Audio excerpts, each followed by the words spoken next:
Prepárate a descubrir lo que Leslie tiene para ti hoy en Ven América, la plataforma para el reencuentro de la diáspora venezolana en el mundo.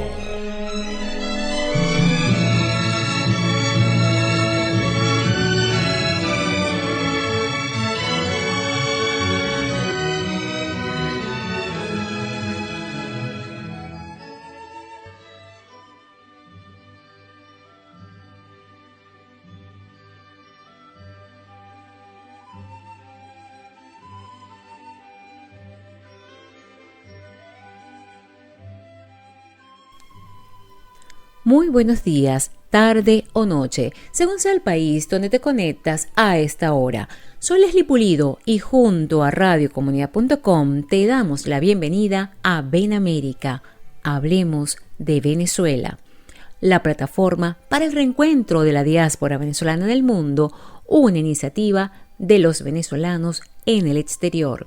Síguenos en Facebook como Ven América Comunica, en Twitter como @benamerica.com y en Instagram nos encuentras como benamerica_comunica. Hoy te saludamos y agradecemos por permitirnos acompañarte y lo hacemos en nombre de la familia de radiocomunidad.com, de Lía Santana en la dirección general, de Susana Pineda quien nos acompaña en la administración, del señor Joel Garrido en el control de estudio y de los magos de la edición y montaje, Carlos Sanoja y Rafael Cedeño, quienes nos acompañan desde cabina en Caracas, Venezuela. Gracias, muchísimas gracias por sumarse a la Venezuela posible. Hoy vamos a abordar el siguiente tema: la economía actual, retos y desafíos. ¿Cuál es la economía del COVID-19? ¿Hay una economía naciente? La economía del migrante, del venezolano que está en la diáspora. ¿Y la economía venezolana? ¿Ha muerto la economía venezolana? Estos son los temas que hoy abordaremos con nuestros invitados. Antonio Paiva, economista, profesor de la Universidad Central de Venezuela y de la Universidad Metropolitana, consultor económico y financiero. Con José Manuel Serna, economista, venezolano, PhD y profesor activo de la Universidad Central de Venezuela, consultor de empresas y de políticas económicas. Con ambos estaremos abordando el tema de la economía de hoy, retos y desafíos, aquí en Ven América, hablemos de Venezuela. Antes de iniciar nuestra conversación con los invitados de este día, vamos a compartir en la editorial de nuestro programa un escrito, un artículo que ha colocado Ven América en su blog y al cual los invitamos a leer, a visitar. Dice así, abro comillas: Venezuela en busca de una narrativa. No pasa un mes sin que el mundo sea sacudido por la magnitud, profundidad e intensidad de la tragedia venezolana. En una década el país ha perdido todas sus libertades y aproximadamente el 14% de su población y ha visto colapsar su economía, el sistema vial, la red eléctrica y la industria petrolera. Su pueblo está hoy avasallado por un régimen criminal y no existe una narrativa que lo movilice. En el futuro inmediato se cierne una mortandad y una hambruna no conocidas por la humanidad desde los tiempos del Pol Pot en Camboya. Pero no hay quien prepare a Venezuela para resistir esta contingencia. A esto habría que añadir que durante 2 decenios la sociedad civil de Venezuela ha hecho sacrificios inéditos. Su participación en gestas electorales ganadas y no reconocidas por el régimen ni defendidas por la oposición es legendaria. Su irrupción en las calles del país en búsqueda de la libertad ha hecho historia en los anales de las movilizaciones cívicas del mundo. Su devoción a los principios democráticos se expresa en el continuo boicot de las políticas públicas. Sin embargo, estas acciones han tenido como resultado estentóreas derrotas que han servido para concretar mayores restricciones a su libertad y peores servicios públicos. Urge una estrategia política distinta, anclada en una narrativa que fomente a la sociedad civil la confianza en sí misma para que protagonice una nueva página en la historia de la resistencia democrática en Venezuela. La recuperación de la confianza en la sociedad civil demanda trascender el espacio temporal del hoy para plantar las semillas de la creación colectiva de un mañana en libertad. El foco de la acción política no debe ser el mundo sino Venezuela, porque no habrá nación que se arriesgue a provocar un cambio de régimen en Venezuela. Algunas acompañan con mayor o menor entusiasmo el cambio de régimen, pero todas en condiciones de actores de reparto, no de figuras protagónicas. Habrá presiones, pero no agresión armada. Esto lleva a una sola conclusión. Venezuela está sola y cualquier modificación de la situación deberá salir de sus entrañas. Ante este cuadro internacional es esencial recuperar la participación ciudadana y esto exige seguir a quienes dentro de la espantosa tragedia que les rodea hacen algo tangible por abreviar el dolor. El maestro que se llevó a su casa a alumnos para darles de comer porque sus padres habían emigrado y los abuelos no habían recibido la caja CLAP. Los médicos y enfermeras que sin instrumentos de trabajo continúan al lado de los enfermos hasta su postrera hora. El panadero que tomó los recortes de pan y fabricó con ellos galletas para llevar a los niños de la escuela local. En síntesis, es necesario identificar a los héroes anónimos que hoy hacen en los vecindarios de Venezuela la diferencia entre vida y muerte, entre solidaridad y castigo, entre grandeza de alma y egoísmo depredador. Luego habría que proyectar una imagen del futuro con ellos como protagonistas, es decir, sembrar confianza en la capacidad de todos de contribuir a la recuperación del aparato productivo. Es necesario describir metas inmediatas para su participación. Retorno a la siembra de hortalizas, hacer comida para las escuelas, prestar servicios de limpieza a los hospitales, resolver baches logísticos con movilización ciudadana. La narrativa tendría que definir un futuro inmediato y este comienza en las asociaciones de vecinos donde no hoy existe la democracia. Han sido fagocitadas por el régimen para la vía las cajas de comida, mantener controlada la población.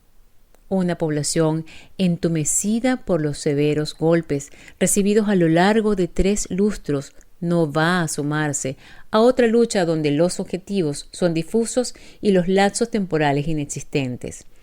Recuperar sus asociaciones de vecinos y por ese conducto distribuir el apoyo humanitario inicial es fundamental. Es en una institución manoseada por la sociedad civil que conoce a los líderes locales, a los bribones locales y los aprovechadores locales. Por tanto, puede discernir mejor y siente mayor seguridad en este conducto que es accesible a su control. Los juglares de la Edad Media hacían nación cantando los logros de héroes inéditos. Uno de ellos es Humberto Prado, el actual defensor del pueblo, quien lleva una vida trabajando en cárceles para que llenen los requisitos mínimos de la salubridad en estos recintos que hoy son ratoneras de muerte. Los numerosos familiares de los reos siguen a Prado con devoción y gratitud. De igual forma, existen líderes en los hospitales, en las escuelas, en los establecimientos culturales que pese a todas las contingencias continúan prestando sus servicios y sosteniendo la fe de los venezolanos en un futuro mejor. No puede fallar. No puede faltar un breve listado de los errores cometidos y de las enmiendas que es menester articular para superar la adversidad. Si no se hiciera este inventario, la sociedad civil podría pensar que se trata de un nuevo engaño o de algo inaccesible como el cese de la usurpación y continuaría desmovilizada. También se debe enumerar las victorias alcanzadas en la lucha por la libertad, la puesta en libertad de presos políticos, la reinstauración de las autoridades legítimas en Upata, el triunfo en el referéndum del 2007 y en las elecciones parlamentarias del 2015. Todos estos hitos deberían ser reposicionados como victorias de la sociedad civil y no de la dirigencia opositora. Se trata de encontrar una historia que no ha sido revelada al mundo. La historia de la heroicidad de la sociedad civil venezolana es la historia de la madre que despide a su hijo para una marcha y lo recibe muerto. Es la de los religiosos que le dan asilo a los perseguidos.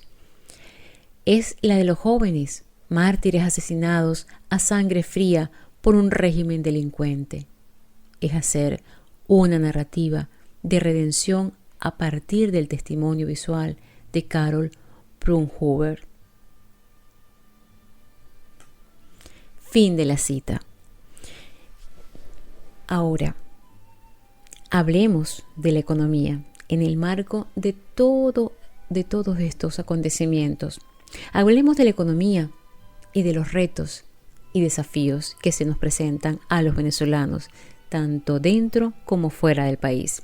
Bienvenidos a nuestros invitados de la noche, Antonio Paiva y José Manuel Serna. Le damos la bienvenida entonces a Antonio Paiva. Antonio, coméntanos, ¿cómo ves tú esto de la economía del COVID-19? Yo voy a comenzar invocando a uno de los grandes maestros de la economía, John Maynard Keynes, quien abordó el tema de la crisis de los años 30, la caída estrepitosa del mercado financiero y de la economía. Keynes decía que nunca ocurre lo inevitable, siempre ocurre lo inesperado.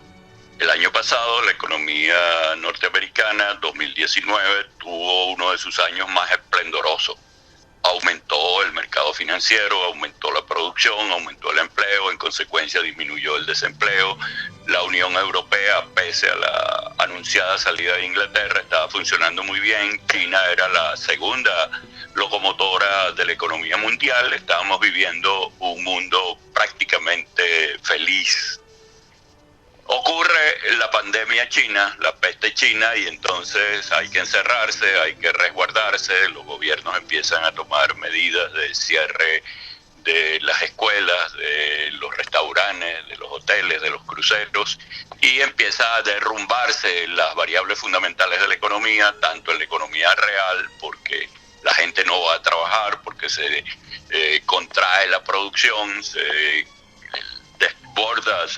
desmonta también la economía nominal, los mercados de valores empiezan a caer estrepitosamente, los inventarios de petróleo se aumentan porque no hay demanda. En consecuencia, estamos en una de las crisis más importantes desde el siglo XX y lo que va del siglo XXI, y esto ha tenido como consecuencia pues una paralización casi permanente o absoluta de la economía. Se espera que en las próximas semanas comience a reactivarse una vez que se tomen medidas para la incorporación de los ciudadanos, de las personas, a la actividad productiva. Pero mientras tanto, estamos viviendo uno de los momentos más terribles de la economía mundial. Gracias. Hablábamos con Antonio Paiva, economista. Le vamos a dar ahora entonces la bienvenida a José Manuel Serna, también economista venezolano. José Manuel, ¿cómo ves esto de la economía del COVID-19? ¿Cuáles son los retos y desafíos que se nos están presentando en este marco? Ok, yo voy esta situación. Yo diría que es un tema de mucha incertidumbre y requiere mucha investigación. Requiere que los economistas y probablemente los políticos acepten que hay un nuevo paradigma. Ese nuevo paradigma probablemente modifique al capitalismo mismo y probablemente modifique toda la política mundial. Pienso que esta situación que tenemos debe llegar a un momento en el cual tanto los organismos multilaterales como las grandes potencias acepten que sus economías ya no son economías nacionales ni regionales, sino que formamos parte de una economía planetaria. Entonces, mi opinión concreta es que hay una gran necesidad de cambio. Lo que estamos observando cotidianamente es que están desapareciendo muchísimas empresas que probablemente no van a tener nunca el mismo futuro aunque salgamos de la crisis del coronavirus, y que probablemente van a surgir nuevas actividades, incluso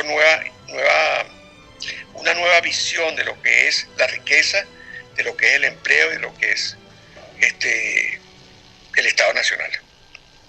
Así es. De hecho, vivimos en Estados Unidos también el cierre de empresas muy grandes. Estados Unidos es un país donde el comercio es como lo fundamental de su sistema productivo, y empresas grandes como Macy's, JCPenney, y algunas están cerrando. Esto nos está hablando también de que algo se está reorganizando, y lo que es la economía de las compras online está como demandando ahorita unos nuevos retos. Prácticamente toda la economía se está movilizando en esa línea, ¿no? Sí, efectivamente, yo pienso que los nuevos paradigmas van a fundamentarse en los enormes desarrollos tecnológicos que han habido en la inteligencia artificial, en la simplificación de los espacios. Yo creo que una de las consecuencias de esta pandemia va a ser un incremento desbordado del trabajo desde la casa, lo cual significa menos tráfico, lo cual significa más espacio libre, y luego entonces las grandes corporaciones que alquilaban pisos y edificios por 10 años ahora podrán reducir sin que eso signifique un desmedro de la calidad de la producción. Por otro lado, es posible que hayan nuevos productos, nuevas maneras de desarrollar la actividad como lo veníamos haciendo desde décadas, pero en lo fundamental creo que los cambios no van a ser tan dramáticos. Nuevamente volverá a tomar su ritmo y volverán las personas a generar demanda de bienes, de servicios, y esto dinamizará la economía. Eso es un proceso que no necesariamente tiene que ser tan largo, no necesariamente tiene que ser tan traumático, pero sí va a haber cambios fundamentales. Uno de ellos, al cual yo estoy en mis reflexiones pensando, creo que el tema de la salud pública va a ser uno de los espacios donde haya mayor cambio, porque tú puedes tener un salario, puedes tener un ingreso, puedes comprar un carro, pero si no tienes garantía de la salud, pues todo lo demás queda en suspenso. Así es. José Déjame... Manuel, antes de darte la palabra, te introduzco una pregunta, un poco de la reflexión que hacíamos previo a la entrevista, ¿no? Y tú hablabas de algo que tiene que ver con la economía naciente. El COVID-19 está generando una nueva economía, una economía naciente. Conéctalo con lo que ibas a compartir ahorita. Ok, Leslie, gracias. Sí, yo, por cierto, voy a hacer una cuñita. Yo hice un artículo sobre la economía del COVID que está en el Diario de las Américas. Si tú tienes blog o algo así, Leslie, ¿sí? De todas maneras creo que está en el blog de América. Mi conclusión allí era que había que estar como en una especie de pabellón en un parto, pues.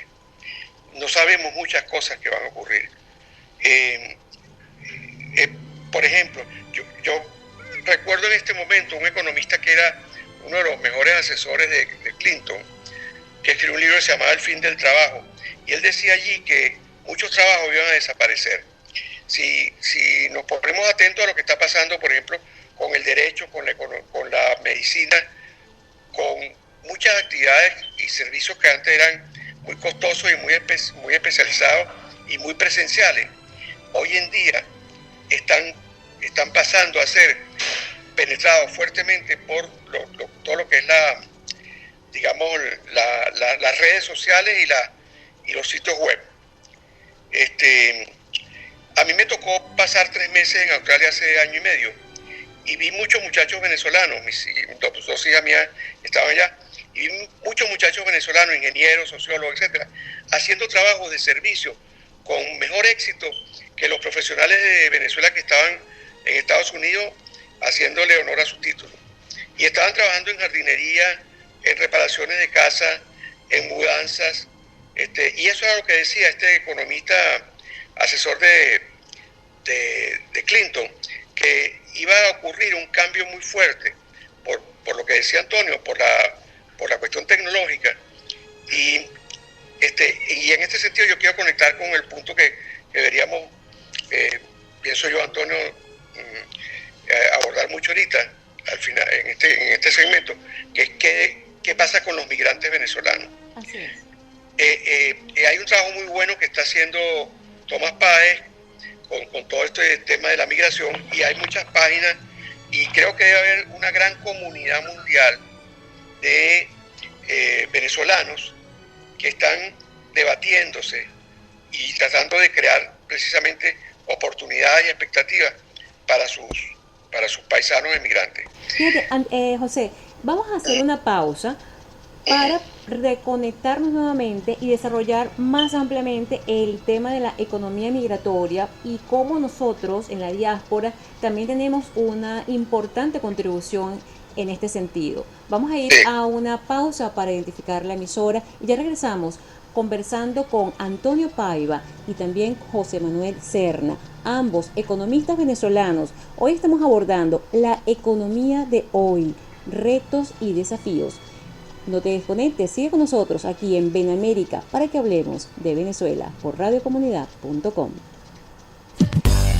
Porque somos mujeres que como tú hemos superado obstáculos en nuestras vidas, te invitamos a escuchar y participar todos los martes a las 9 de la noche en Tus Zapatos, donde Leslie, desde una perspectiva terapéutica, te acompañará a transitar tu camino desde la humanidad y el amor. En Tus Zapatos por radiocomunidad.com.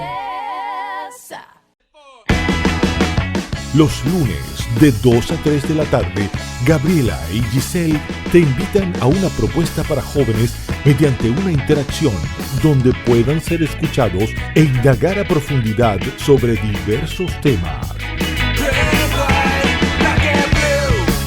Snack Radio, conducido por Giselle Fernández y Gabriela González, por radiocomunidad.com.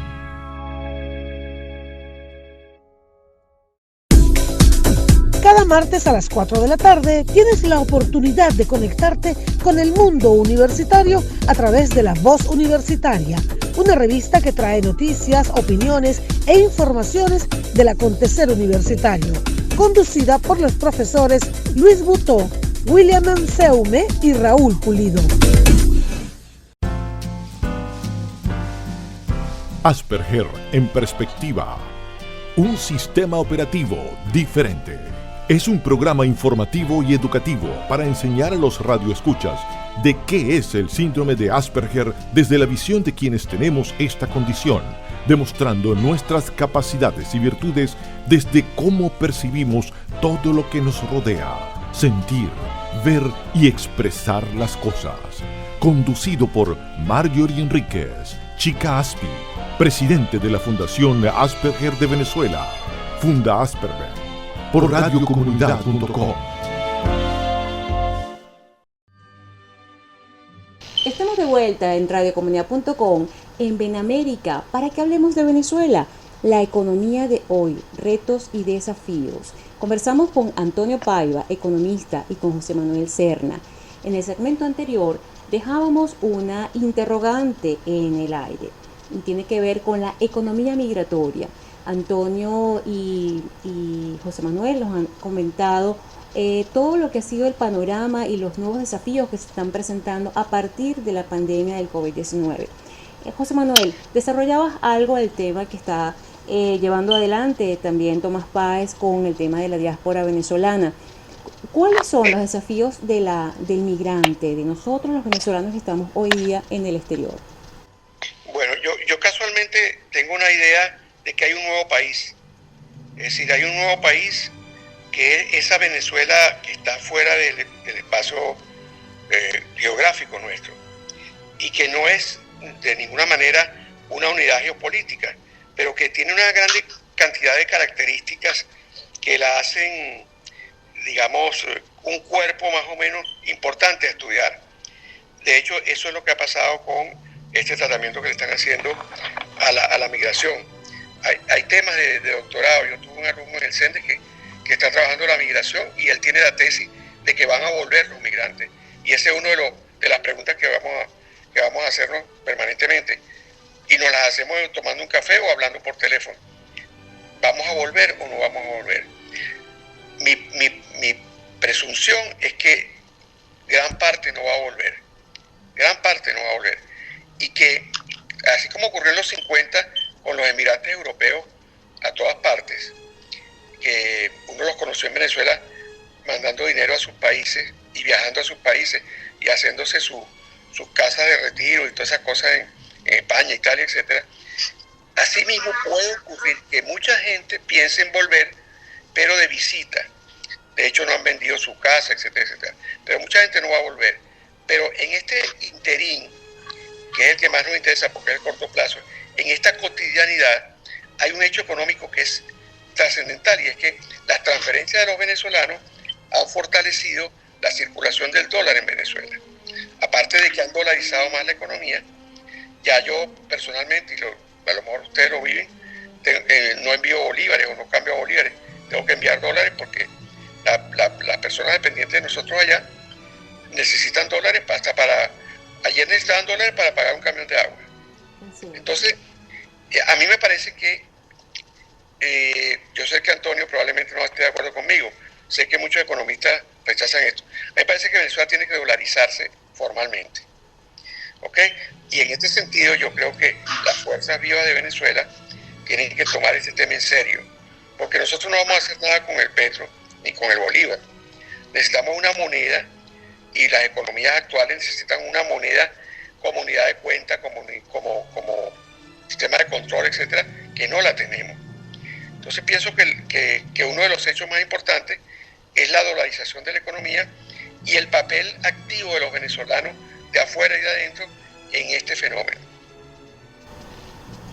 Antes de darle la palabra a Antonio, tú decías algo también en medio de la producción del programa que tenía que ver, y medio lo has ido incorporando ahorita, ¿no? Que el migrante en este momento de COVID-19 también necesita priorizar el empleo y acercarse progresivamente a su talento y experiencia. Es decir, menos profesionalidad y más oficios. ¿Cómo es? Bien, yo pienso que en general no estoy tan en desacuerdo con José Manuel. Yo creo que, siguiendo la tesis de otro gran economista, Robert Mundell, en el mediano plazo en el mundo habrán 4 monedas. Y creo que la dolarización ya se instaló para quedarse en Venezuela. El bolívar no lo quieren ni siquiera los chavistas, pues, que perdió todas las propiedades de lo que es una moneda, ya no es una unidad de cuenta, ya no es reserva de valor. Y los migrantes venezolanos, en eso quiero felicitar a nuestro gran amigo, el doctor Tomás Páez, sociólogo, que ha hecho del tema de la diáspora su esencia en los últimos años, su objeto de estudios. Creo que Leslie trabajó con él en algunas cosas. Sus tesis y sus conclusiones son extraordinarias. Ojalá todos los oyentes puedan accesar a los trabajos de Tomás.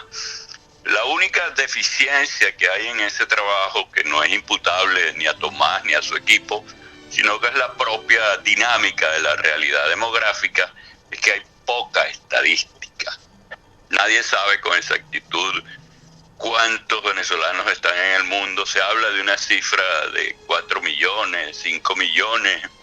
Esa cifra es absolutamente posible, pero por la manía que tenemos los economistas de tratar de ser certeros, eso no es real, porque tengo exalumnos que los padres eran italianos, que cumplieron todo ese ciclo que señalaba ahorita José Manuel.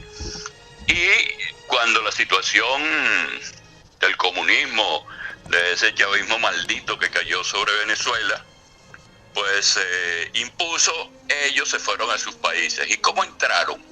Desde el punto de vista migratorio, entraron como nativos.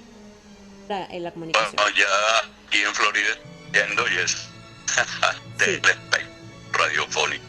No, es que unas situaciones que a mí me dan de constatación de este fenómeno migratorio es que en general la migración venezolana ha sido positivo, ha sido muy útil para los que se fueron en el resto del mundo fuera de Venezuela, como para los países donde los han recibido. Ha sido muy buena. Yo creo que uno de los grupos, o dos de los grupos más exitosos que voy a mencionar, es el de los expertos petroleros, el de los ingenieros, economistas, profesionales que se formaron a nivel más elevado, con posgrado, dominio de idiomas y sobre todo manejo del negocio petrolero, que hoy están en los países árabes, en Estados Unidos, en México, en cualquier país que produzca petróleo, que produzca energía. En Colombia los venezolanos llevaron la producción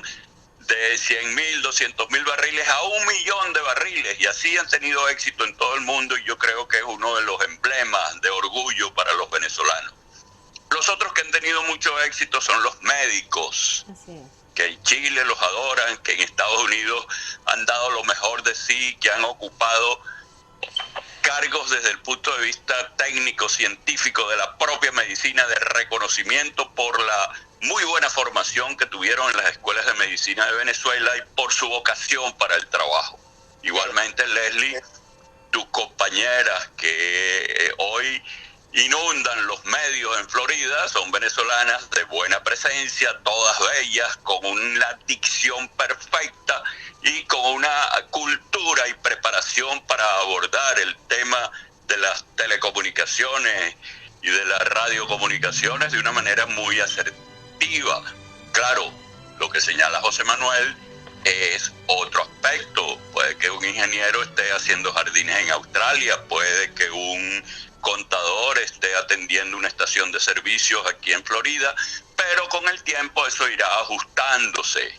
Y lo más importante, estoy de acuerdo con lo que decía José Manuel, es que estos venezolanos están enviando remesas, lo cual ha servido para alivio de la economía de su familia que está en el país y para dinamizar la dolarización de la economía venezolana. Ok, mira, perfecto. Yo creo que compartimos los tres casi visiones más o menos similares, ¿no? Lo que yo quiero agregar, estamos hablando ahorita de los migrantes, después vamos a hablar de Venezuela, pero estamos hablando todavía de los migrantes afuera, que es prácticamente la mayor parte de la audiencia del programa. Y yo lo que quería era enfatizar lo siguiente: este migrante, que es un fenómeno nuevo para los venezolanos, está en cierta forma, se regrese a Venezuela o no, está siempre pensando, está preocupado por lo que pasa en Venezuela. Y ese nuevo país que yo quisiera hasta darle, quién sabe si hasta un carácter de un nuevo estado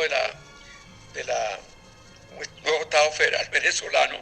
De hecho, tenemos que votar por lo menos para las elecciones presidenciales. Ese nuevo país puede ser algo novedoso en el sentido de si se fortalecen todas esas cosas que tiene el proyecto de Tomás y otros venezolanos, podríamos ir generando ideas y proyectos para la recuperación de la economía venezolana. Yo estoy trabajando ese tema de la reconstrucción de la economía de Venezuela en un seminario en la Universidad Central. Y lamentablemente toda la situación de la universidad ha impedido que digamos que avancemos en eso. Pero sí he pensado que la economía venezolana nueva va a descansar mucho en la reubicación de Venezuela, ya no como país petrolero, porque probablemente no va a ser nunca el país petrolero que fue, en ese nuevo escenario mundial en el cual las nuevas actividades, aunque en muchas profesiones le den oportunidad a los migrantes venezolanos, en otras, no solo para los migrantes venezolanos, aquí en Estados Unidos y en Europa, una profesión que era muy apreciada y muy estimada, la de piloto de avión, creo que está ahorita afectada por un gran desempleo. Entonces, imagínense el cambio de un piloto de avión ahora a trabajar en qué. Y lo que creo es que precisamente la nueva economía, y ahí hay que hacer un esfuerzo supremo de investigación, de creación, ¿no? Mucha gente está desarrollando aplicaciones para hacer cualquier cosa. En materia educativa, la educación online es una revolución silenciosa, profunda. Yo no sé si las universidades están claras en eso. Muchas universidades están mutando hacia universidades online. Pero no solamente que las universidades estén mutando, que la educación académica, universitaria, se está quedando atrás desde hace tiempo, porque el profesional, con los recursos online, con los cambios tecnológicos, ya el profesional no tiene que ser sociólogo o abogado, tiene que ser especialista en comunidades o especialista en derecho de innovación, por decir algo. Entonces eso las universidades tradicionales no han sabido o no han podido adaptarse plenamente a eso. ¿Y qué pasa por la otra parte de la economía migratoria que no hemos hablado mucho? La cantidad de venezolanos que no tenían formación, que están ahorita siendo realmente materia de preocupación política en Colombia, en Perú, en Chile, que incluso han generado recientemente un fuerte, una fuerte cultura de xenofobia. Eso también es una preocupación. Yo creo que una cosa que debemos recomendarle a todos es que tratemos de darle al máximo al venezolano la recomendación de ser por encima de todo una persona educada, respetuosa, de buenos valores, porque eso lo necesitamos muchísimo en este momento. Hay gente que se está regresando a Venezuela porque tiene miedo o porque ya tiene el virus y no tiene atención en esos países que ya de por sí. Entonces, ese tipo de drama cotidiano, ¿verdad? Incluso Leslie a lo mejor debería buscar un programa con profesionales de esa área o con migrantes. Así es. O sea, José Manuel, perdón, Antonio, y quería comentar algo, es una cosa hasta jocosa, ¿no? Nelson Otford, que quizás ambos los conocen, por supuesto, es la persona encargada de comunicaciones en América. Conversamos a veces y decimos, es que los venezolanos, como estamos siendo invitados a los países que nos están recibiendo, necesitamos llegar como cuando llegas a una casa con buenos modales, con educación, para que te puedan recibir, porque si no, no eres bien recibido. Entonces creo que también es muy importante eso que acabas de decir, porque donde lleguemos necesitamos también dejar nuestra marca de la mejor manera. Claro. Bien, yo pienso que en estos 2 minutos decirte que no solo son los profesionales venezolanos los que han causado un impacto positivo. Colombia, Ecuador, en menor escala Chile y Argentina, que nos han recibido realmente con los brazos abiertos, pero en estos países evidentemente que ha habido xenofobia, chauvinismo, rechazo. ¿Por qué? Bueno, porque ¿cuál es la dificultad en este momento en Venezuela para que te reparen un vehículo? que los mecánicos que sabían de eso se fueron para Colombia, que los que remendaban y acomodaban los postes de electricidad, que eran técnicos en la electricidad de Caracas y en Cadafe, hoy en día están empleados en Colombia resolviendo allá problemas que antes no tenían, porque la mano de obra nuestra, los oficios estaban muy bien preparados y capacitados. Tenemos enfermeros, tenemos cocineros, tenemos toda una gama de oficios que está siendo abordada de una manera eficiente por los venezolanos que han emigrado, y allí no hay chauvinismo, allí habrá alguna que otra manifestación por celos o porque pierden el trabajo algunos, pero en general yo creo que la experiencia es más bien positiva. Eso, repito, no hay cifras porque no se ha hecho una investigación desde el punto de vista estadístico exhaustiva, aunque vuelvo a reivindicar lo que ha hecho Tomás Páez, que ha sido un trabajo extraordinario. Pero respondiendo un poco a lo que decía José Manuel, en todas las migraciones hay un fenómeno de que algunos regresan y otros no regresan. Es muy difícil para un ingeniero, para un médico venezolano que ya tiene 15, 18 años en Estados Unidos o en Europa, que sus hijos se han educado y están en un ambiente inherente al local, al sitio donde están, que puedan regresar a Venezuela, cuando eso va a significar una ruptura muy, muy dura para la familia.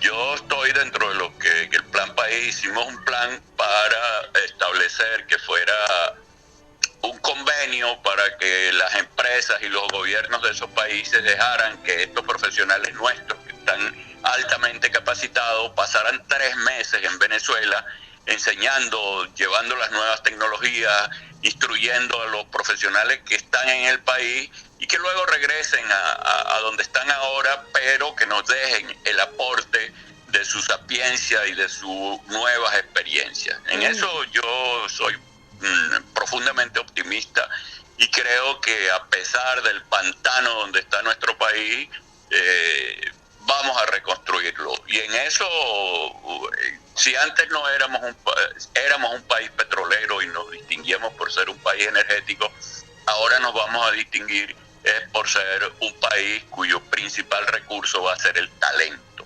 Y ese talento, lamentablemente, hoy en día está fuera de las fronteras de Venezuela. Bueno. ¿Quieres aportar algo más, José Manuel? No. Estoy pendiente del tercer tema, que es la reconstrucción de Venezuela, que ya Antonio lo introdujo. Así es. Quiero precisamente hacer otra pausa para volver de nuevo a conectarnos con la economía venezolana. ¿Qué hacer? Y tratemos de darle respuesta a esa señora, a la señora de Petare, que mañana tiene que ir a hacer la compra para llevar a su mesa. ¿Qué hacer en este momento, puertas adentro de las fronteras de Venezuela? En el segmento anterior empezamos a vislumbrar cómo es el reto para la Venezuela y para el venezolano de a pie que está en nuestro país. José Manuel, tú que estás tan preocupado durante este último segmento, ¿cómo hacemos los venezolanos que aún quedan, nuestra familia, para sobrevivir en este momento de crisis y de cambios? Bueno, fíjate, casualmente una de las cosas que ya venía ocurriendo antes de la pandemia era una especie de transformación dentro del capitalismo para atender problemas que no estaban resueltos. Tanto organismos internacionales como Naciones Unidas, con un programa que se llamaba Las Metas del Milenio, como la academia y muchos profesionales y mucha gente, pues, muchos líderes, estaban pendientes de darle más sentido a las sociedades, más allá de lo económico. Y hago esta introducción porque hay una nueva economía que se llama la economía del cuidado. Ya hay países que han legislado eso. La economía del cuidado es la economía que no vemos, que no es transparente y que ejercen gran cantidad de personas. Desde trabajadores con las comunidades, que ya incluso lo hacen como parte de la graduación, de la graduación los alumnos aquí en Venezuela y aquí en Estados Unidos.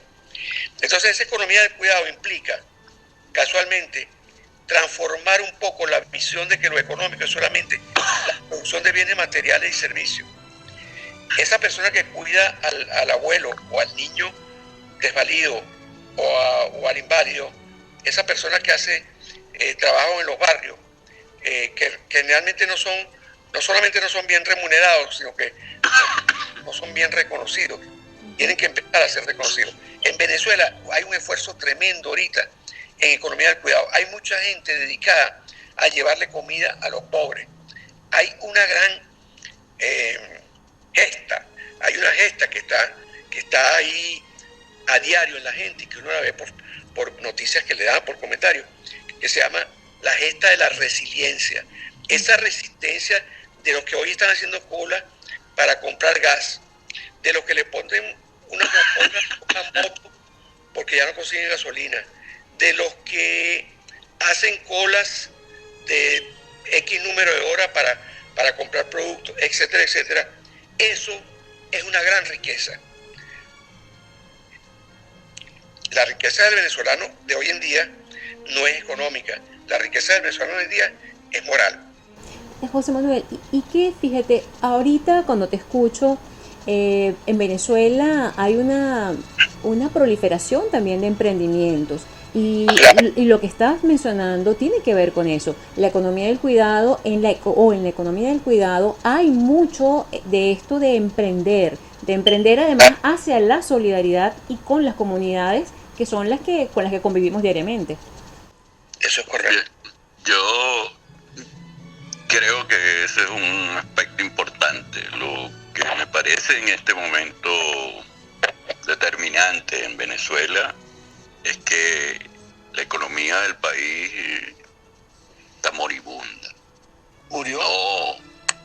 No hay producción de petróleo, no hay capacidad de refinación. Eso que han dicho que van a venir los iraníes a acomodar el parque refinador, eso es una gran mentira, porque esa tecnología es fundamentalmente norteamericana y europea. Los iraníes no saben de eso, mucho menos los piratas cubanos, pues, que son los verdaderos dueños del país. Esa capacidad para importar que nos daban las divisas generadas por el petróleo se liquidaron, se acabaron. Entonces no tenemos producción porque el chavismo expropió los fondos, expropió las haciendas, expropió los sembradíos, no hay capacidad para producir alimentos, no hay gasolina. El venezolano está viviendo en la peor circunstancia, no solo desde el punto de vista económico y social y político, sino que nos hemos convertido en un país de miseria. Eso plantea, por supuesto, un gran reto: cómo reconstruir una economía devastada. Por supuesto, los economistas ya tenemos experiencias de situaciones como esta, la guerra de Liberia, algunos países africanos, europeos que quedaron totalmente arruinados, y sabemos qué es lo que hay que hacer, tenemos el modelo. Creo que el Plan País es un indicativo, ahora con mucho más gravedad, pero ahí están señaladas las grandes líneas de lo que hay que hacer. Pues lo primero es reconstruir la capacidad de generación eléctrica, porque un país que esté en las sombras, que no puedan funcionar las industrias, que no puedan funcionar los trabajos porque no hay electricidad. Hoy amanecimos con la terrible noticia de que ya ni siquiera comunicaciones, porque DirecTV abandonó el país por razones políticas. Entonces las tareas de reconstrucción son gigantescas, titánicas. Y para eso el esfuerzo de los venezolanos, tanto los que están allá en nuestra patria como los que están en el exilio, en la diáspora, va a ser uno de las hazañas quizás más importante que la gesta libertadora, que la igualdad social que se logró con la guerra de la Federación. El reto que tienen los venezolanos en este momento va a ser mucho mayor. Y yo creo que tiene que fundamentarse sobre todo en el talento de los venezolanos venezolanos y en la capacidad para reconstruir el país gracias a los aportes y a la ayuda que nos hagan los organismos multilaterales, porque eso requiere unas cifras extraordinariamente elevadas. José Guerra y Ricardo Hausmann hablaban de 60.000 millones de dólares, los cálculos míos están por 80.000 millones de dólares, y Pedro Palma, que es otro economista destacado del país, dice que son no menos de 100.000 millones de dólares. En cualquier caso, es una inmensa cantidad de dinero que no se puede obtener sino a través de los organismos multilaterales, y para eso se requiere un plan creíble, que quien nos presta dinero sepa que ese dinero se va a recuperar y se va a utilizar precisamente en lo que es necesario para que Venezuela renazca. Y en segundo lugar, que hayan reglas de juego claras para que la inversión extranjera pueda volver al país, y la inversión de los venezolanos que han hecho dinero afuera pueda volver al país y no esté sujeta a los vaivenes de la desgracia que hoy tenemos.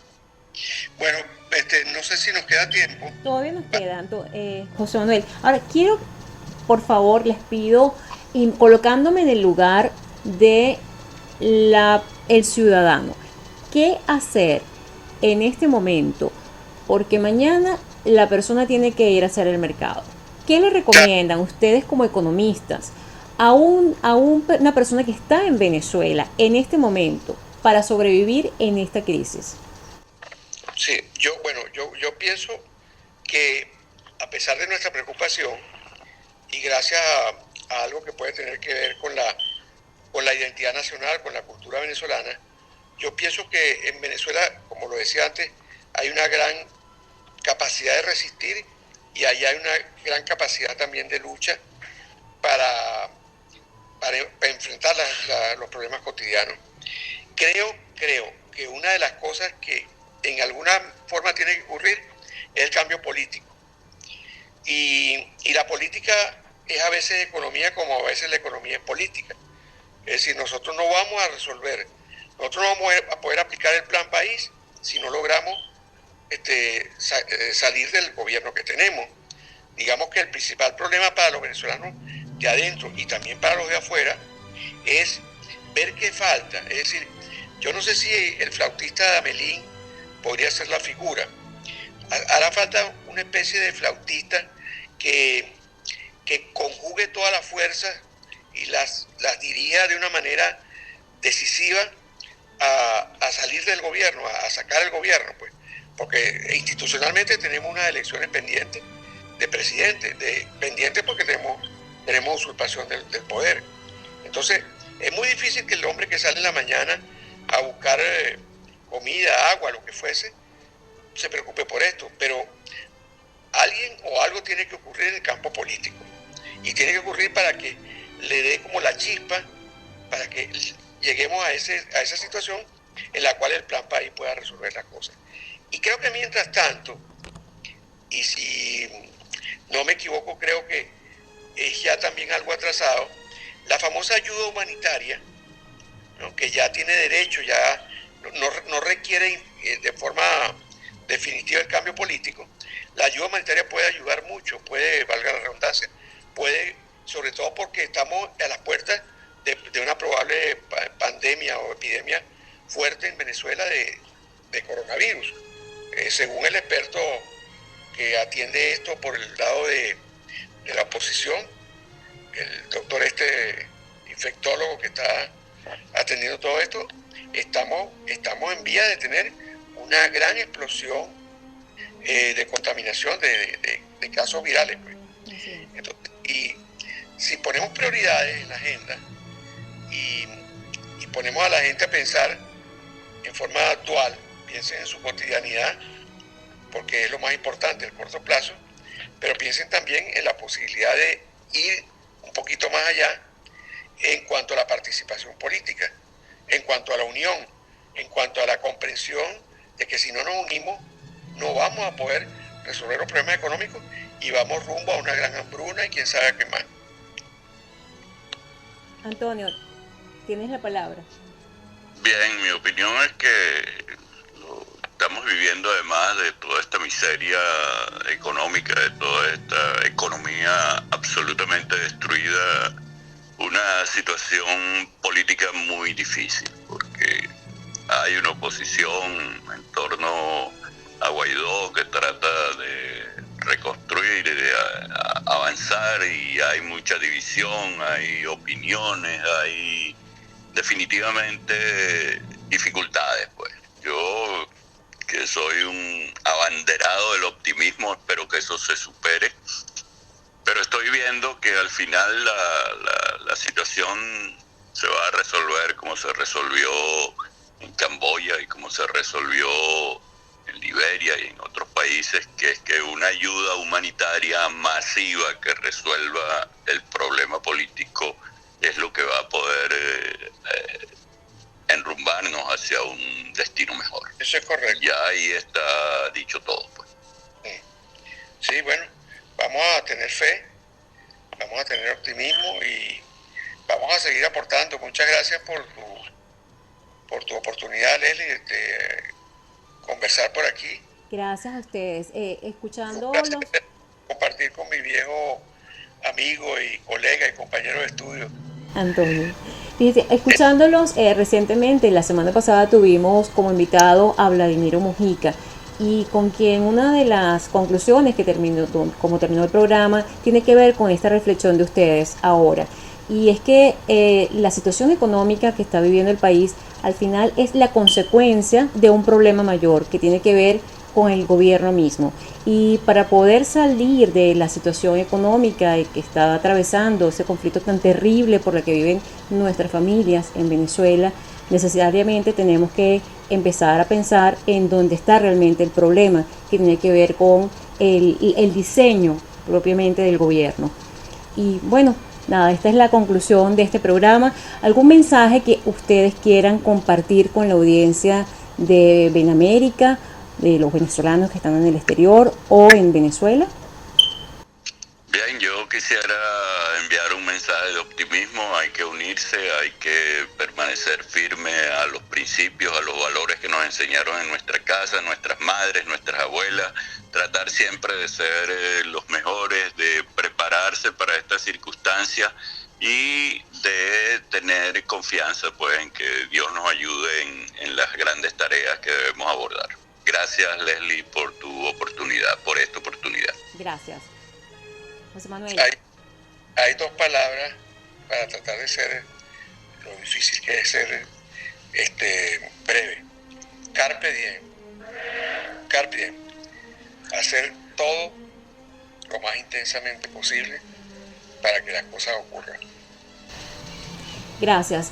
Hoy estuvimos en Benamérica con Antonio Paiva, José Manuel Serna, economistas venezolanos, quienes hoy nos acompañaron para conversar sobre la economía actual, retos y desafíos para Venezuela. Estuvimos abordando la economía del COVID-19, la economía migratoria y la economía del venezolano que está viviendo en este momento en nuestro país. Muchísimas gracias por habernos acompañado este día y nosotros nos mantenemos acá en sintonía de radiocomunidad.com. No se retiren y nosotros nos volveremos a encontrar el próximo jueves a las 12 del mediodía. Te recordamos que este programa lo puedes escuchar nuevamente a las 12 de esta noche y el día sábado a las 11 de la mañana. Hasta el próximo jueves, cuando nos encontremos nuevamente aquí en Benamérica para que hablemos de Venezuela en radiocomunidad.com.